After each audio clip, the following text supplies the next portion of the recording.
tutorial video, I'll be showing you guys how to buy Internet Computer Protocol, ticker symbol ICP, on Kraken. So once Kraken's opened up, go to the bottom, press on Explore, then go to the top search bar, and as I mentioned before, type in ticker symbol ICP. Internet Computer Protocol, go ahead and press on that. To proceed, go to the bottom, press on Buy ICP.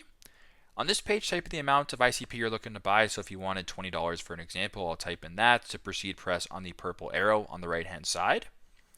Then on this page, you can review the amount of ICP you're purchasing, the price, the fee, the total, etc. If all looks good, you want to proceed, go to the bottom, press on the purple confirm button, and then proceed that way with the transaction. So very simple, very straightforward.